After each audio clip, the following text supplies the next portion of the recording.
नमस्कार मित्रांनो, आज आपण चर्चा करणार आहोत बिमस्टेक. मग पहिला प्रश्न उभा राहतो, तर बिमस्टेक मुळात चर्चेत कशासाठी आहे आणि हे बिमस्टेक आहे काय? याची निर्मिती कधी झाली? आणि पुढचा प्रश्न, सर मग याचं उद्दिष्ट काय आहे बिमस्टेकचं?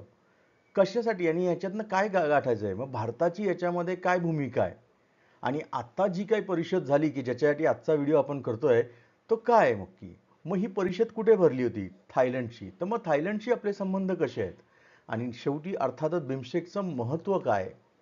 आणि अर्थातच ॲज युजल मुख्य परीक्षा आणि पूर्व परीक्षेचा एक एक प्रश्न घेऊया. चला तर सुरुवात करूया फर्स्ट ऑफ ऑल, की चर्चेत कशासाठी आहे. आत्ताच पंतप्रधान मोदी जे आहेत ते थायलंडमध्ये 4 एप्रिल 2025ला बँकॉक येथे 6व्या बिमस्टेक परिषदेसाठी हजर राहिले होते. म्हणजे स्थान कुठलं आहे? जर परीक्षेला विचारलं तर बँकॉकमध्ये. बँकॉक कुठे आहे? थायलंड. आणि कधी झालेली आहे? 4 एप्रिल 2025, 6व्या बिमस्टेक शिखर परिषद. मग पहिला आता तुमचा मगाचा प्रश्न, सर बिमस्टेक म्हणजे काय? तर बिमस्टेक ही दक्षिण आणि आग्नेय आशिया यांना जोडणारी प्रादेशिक संघटना आहे. म्हणजे थोडक्यात जर सांगायचं झालं तर साऊथ आणि साऊथ ईस्ट एशियन नेशन या दोघांना जोडणारी ही संघटना आहे. मग सर याची स्थापना कधी झाली? याची स्थापना झालेली आहे 1997 साली. मग पुढचा प्रश्न जो परीक्षेला येऊ शकतो, याचं मुख्यालय वगैरे आहे का? आणि असेल तर कुठे आहे? ढाका येथे. मग सदस्य किती आहेत? सध्या याचे सदस्य 7 देश आहेत. आणि किती लोकसंख्या साधारण कव्हर करते? 1.7 बिलियन. आणि यांचा जर एकत्रित जीडीपी बघितला तर हा $4.5 ट्रिलियन वर आहे. मी पुन्हा रिपीट करतो, $4.5 ट्रिलियन. हे आकडेच दाखवतात की नक्कीच याचं महत्त्व आहे. मग आता जर तुम्ही सदस्य देश नीट बघितलं तर कोण कोण आहेत? तर साऊथ एशियामधनं बांगलादेश आहे, भूतान आहे, भारत, नेपाळ आणि श्रीलंका. मग साऊथ ईस्ट एशियामधनं कोण आहेत?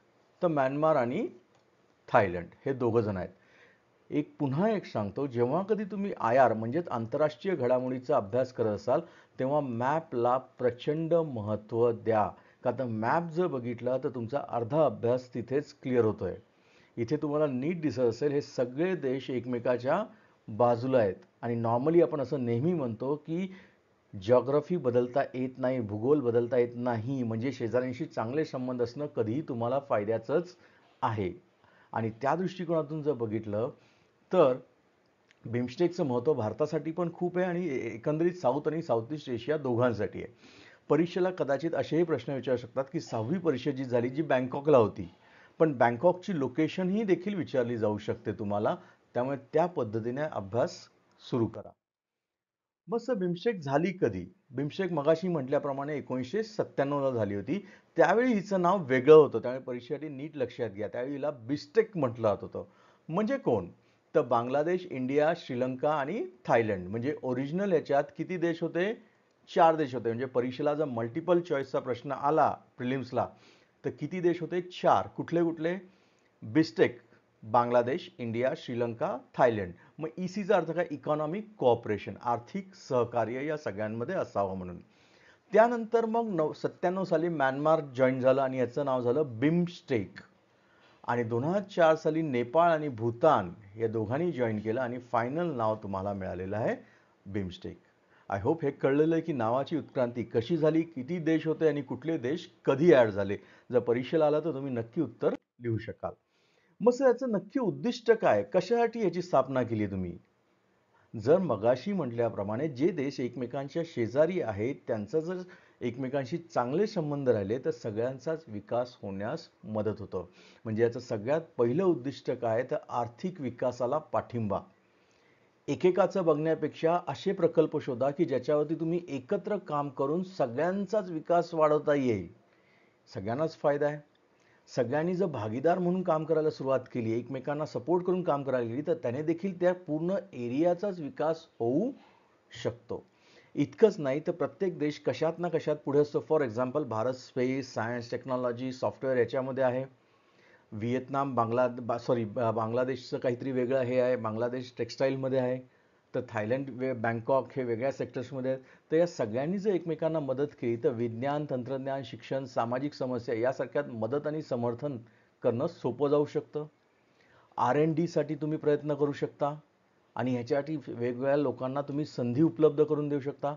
आणि ज्या काही देशांच्या काही योजना आहेत, राष्ट्रीय योजना, ज्या प्रादेशिक याच्याशीही मॅच होत असतील, मग असे रोजगार असो, वाहतूक असो, अशा प्रकल्पांवरती काम करण्यास मदत करणं किंवा काम करणं.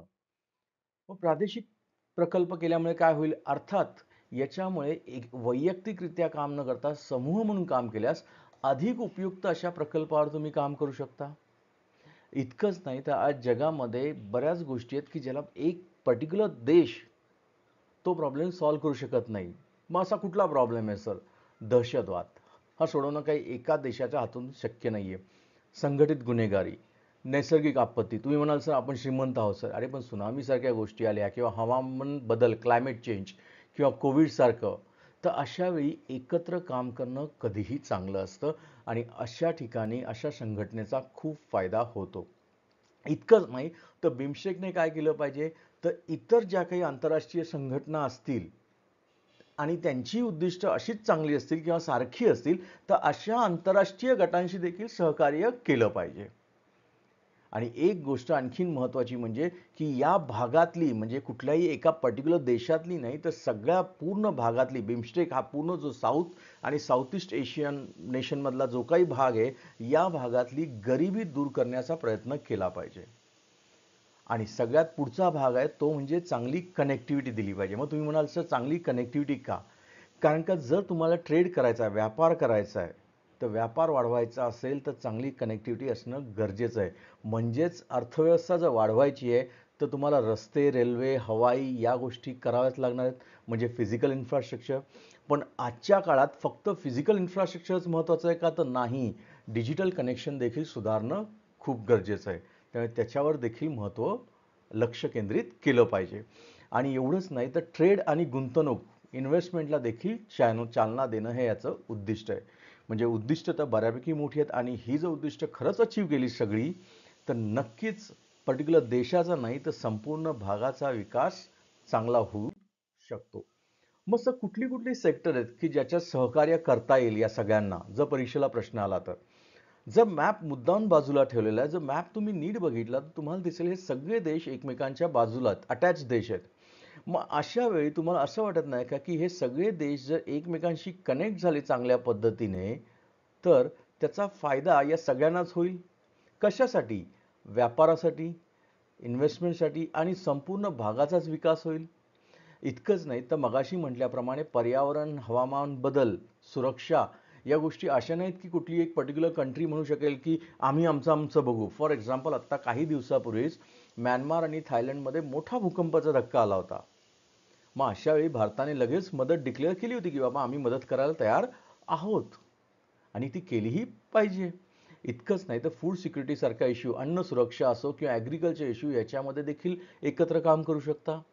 आणि जर तुम्हाला खरंच वाटतंय की बाजूच्या सगळ्या देशांशी चांगले संबंध असले पाहिजेत, तर असं वाटत नाही का की लोकांचा एकमेकांशी संपर्क असणं गरजेचं आहे? कारण का जितना लोकांचा एकमेकांशी संपर्क असेल तितकंच ते सरकारवरती दबाव पण आणू शकतात की संबंध सुधारण्यावरती. एवढंच नाही तर विज्ञान, तंत्रज्ञान आणि इतर नाविन्यपूर्ण, फॉर एक्झाम्पल AI सारख्या गोष्टी आहेत, अशामध्ये तुम्ही काम करू शकता. आणि अर्थातच कनेक्टिव्हिटी मागे म्हटल्याप्रमाणे. म्हणजे जर नीट बघितलं तर बिमस्टेक हे खूप चांगल्या पद्धतीने काम केलं तर नक्कीच एक चांगली संघटन म्हणून नक्कीच उदयास येऊ शकते. मग पुढचा प्रश्न आहे, सर भारताची याच्यामध्ये स्ट्रॅटेजिक भूमिका काय? जर आता भारताची पोझिशन तुम्ही बघितली साऊथ एशिया आणि या साऊथ ईस्ट एशियनमध्ये, तर भारत हा सगळ्यात मोठा देश आहे. हे तर तुम्हाला मान्य करावं लागेल की या एरियामधला सगळ्यात मोठा देश हा भारत आहे. बरं, मोठा म्हणजे फक्त एरिया वाईज आहे का? तर नाही. नुसतंच एरिया नाही तर इकॉनॉमी असो, सायन्स टेक असो किंवा मार्केट असो, या सगळ्या बाबतीत भारत, किंवा डिफेन्स असो किंवा स्पेस रिसर्च असो, म्हणजे सगळ्याच गोष्टीत भारत अग्रेसर आहे. एवढंच नाही तर भारताचं UPI जे आहे ते बऱ्याच ठिकाणी पॉप्युलर झालेलं आहे.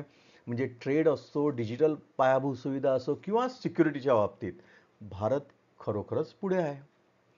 मग भारताला याच्यातून कसा फायदा होईल आणि भारत कशा पद्धतीने याच्यात ॲक्ट करू शकतो? तर नीट बघा तुम्ही. गुजराल जे आपले मागे पंतप्रधान होते यांनी एक खूप छान पॉलिसी हे सुरू केली होती जिचं नाव होतं गुजराल डॉक्ट्रीन.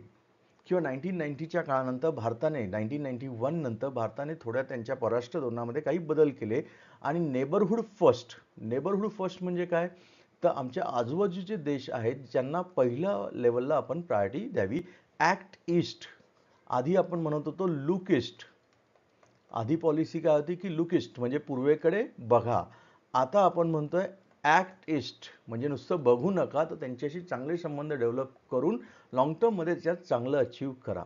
महासागर विजन जी प्राईम मिनिस्टर मोदींनी अनाऊन्स केलेली आहे, ही देखील अचीव करता येऊ शकते. मग महासागरचा अर्थ काय, तर mutual and holistic advancement for security and growth across region. हे तुम्हाला प्रिलिम्सला MPSC विचारू शकते. मग तुम्ही म्हणाल सर आम्ही ऑलरेडी एक शब्द ऐकलाय जो सागर म्हणून आहे. मग सागर आणि महासागरमध्ये फरक काय, तर सागरही बरोबर आहे आणि महासागरही बरोबर आहे. दोघात काय फरक आहे, तर सागरचा अर्थ आहे security and growth for all in region. म्हणजे भारताच्या आजूबाजूच्या एरियातले जे देश आहेत त्यांची आणि भारताची सिक्युरिटी, साधारणतः इंडियन ओशन म्हणू शकतो आपण. मग त्यात मॉरिशस, सेशल्स आणि आपला इंडियन एशियन्समधला काही भाग. महासागर थोडंसं लार्जर विजन आहे, याच्यात पॅसिफिकपर्यंत किंवा थोडंसं एक्सटेंडेड पार्ट कव्हर केलेला आहे. म्हणजेच महासागर विजन देखील सुंदरपणे अचीव करता येऊ शकते, ज्याच्यातनं ट्रेड, सिक्युरिटी, बऱ्याच गोष्टी अचीव करता येऊ शकतात.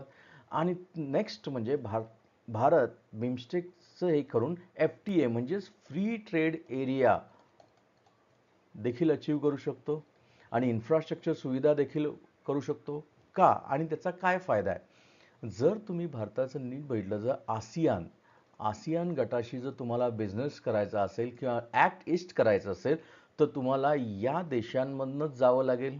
आणि असं वाटत नाही की बांगलादेश, म्यानमार, थायलंड हा गेटवे आहे आसियानचा.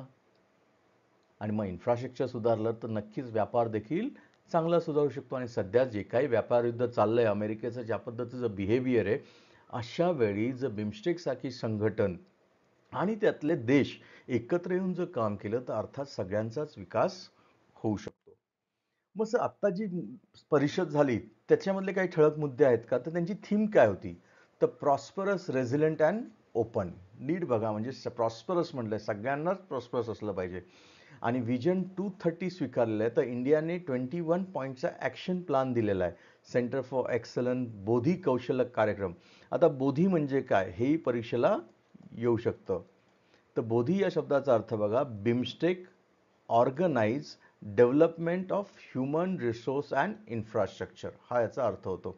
इतकंच नाही तर कॅन्सर केअरवरती काम करणं, बिझनेस अँड यूथ समिट हे करणं, हे या परिषदेतले ठळक मुद्दे होते.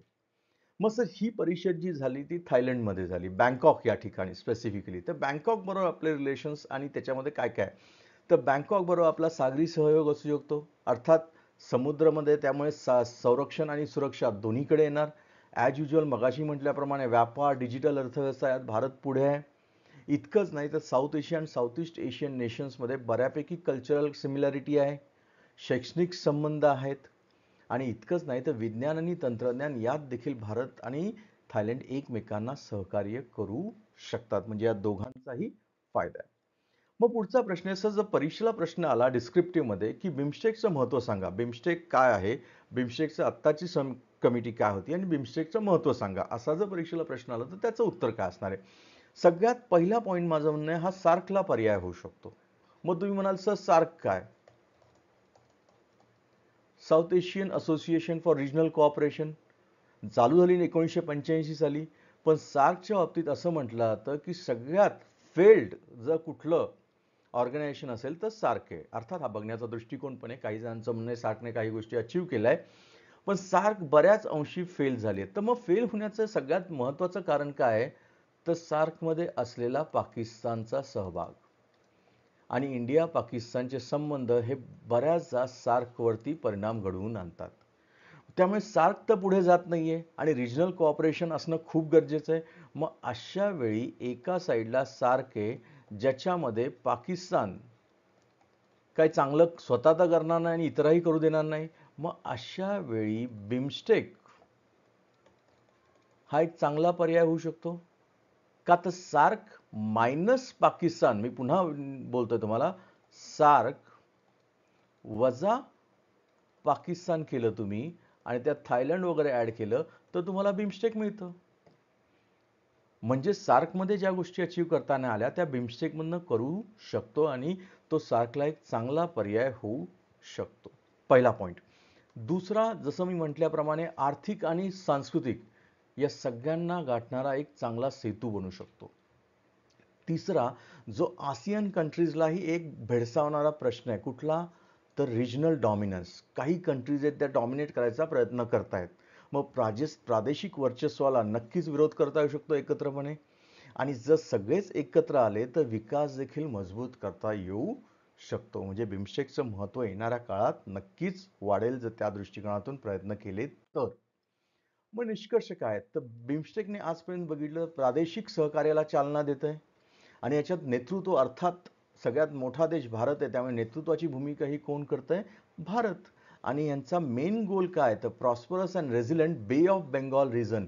बे ऑफ बेंगॉलची जी रिजन आहे त्या रिजनमध्ये एक प्रॉस्परस भाग निर्माण व्हावा हे याचं मेन उद्दिष्ट आहे. जर आता आजचा व्हिडिओ बघितलाय आणि चांगला समजलाय तर मुख्य परीक्षेला जर एखादा प्रश्न डिस्क्रिप्टिव्हला आला तर कसा येऊ शकेल बघा जरा. दक्षिण आणि आग्नेय आशियामध्ये विशेषतः सार्कला पर्याय म्हणून बिमस्टेक संघटना उदयास आलेली आहे. मग खरोखरच प्रादेशिक एकात्मता आणि आर्थिक सहाय्याला नीट बघा. म्हणजे यातला पहिला पॉइंट आहे की सार्कला पर्याय आहे, हे आपण डिस्कस केलंय.